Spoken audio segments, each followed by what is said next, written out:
ChatGerry, the cognitive power of a timeless song. Spatial, strain stress map and topological adoption of music. Number 1455, VPT Sharp 019, December 3, 2025. Gerald C. EclaireMD Foundation. Category: Music Cognition Science. We usually talk about music with feelings first. That's natural. Music reaches the heart. But after my hemorrhagic stroke on June 21, 2025, I began to look at systems differently. I dug into stroke causes, vessel calcification and aging, diabetes, hypertension trigger, and brain function. Music became part of my recovery ritual to calm my mind and keep a lower blood pressure. That journey led me to a new question. Can my research lens, Viscoplastopology, VPT, also map how music gets adopted inside the brain and memory across decades? A great song doesn't live because it's loud. It lives because the brain adopts it. It carries forward in memory circuits without resetting to its origin. Just like engineering materials bend under repeated load, the brain reshapes itself under repeated melody, meaning, and rhythm impulses. That same forward-bending rule applies to how music stays inside our brains. For this concept test, I chose the song Imagine. Not for style, but for clarity. It was released in 1971 on the album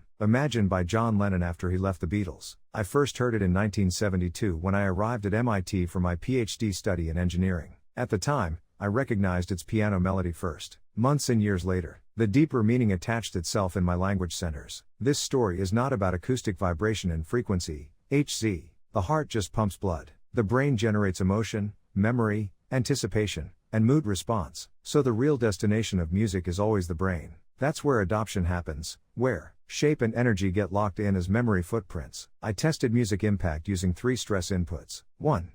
Melody, the instant memory hook from ear to brain. 2. Lyric, the slower but deeper words, meaning load traveling into language centers. 3. Rhythm, the emotional neighbor computed from melody plus lyric, touching our nerves and heart sync impulse. In my modeling with VMT, viscoplastic medicine theory, I measured energy by stress strain curves area of adoption, not by single points. That's how melody got the largest share, around 43% of total adoption energy. Lyric carried about 30%, bending upward during the peace and idealism decades, especially the 1970s and 2000s, then softening after 2010 when too many new songs competed for attention. Rhythm carried about 27% as a coupling neighbor, not dominant, but deeply connected, staying close to both word meaning and melody feel. A timeless song carries many meanings, so no single model should claim it's the only truth. My goal is not to impress with deep math, but to prove one core idea: a physics energy and mathematical topology system lens, the Viscoplastopology.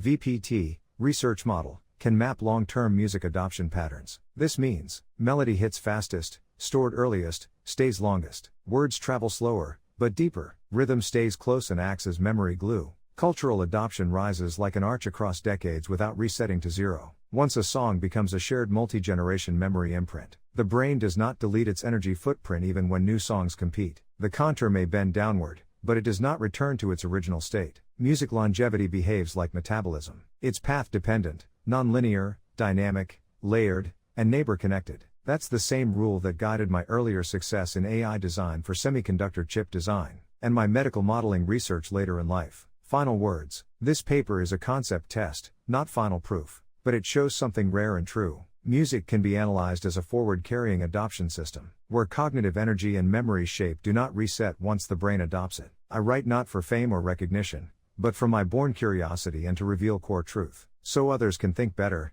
recover better, and live better. Disclaimer: I write this paper not for fame, but to share what I have learned so others can understand their health, prevent disease, and live longer, healthier lives. This content is provided for educational reference only, and does not constitute medical advice. No doctor-patient relationship is created. You may share this summary freely, but it must not be altered, edited, or republished as your own. All intellectual property rights and copyrights for this article, and its related materials belong to the author, Gerald C.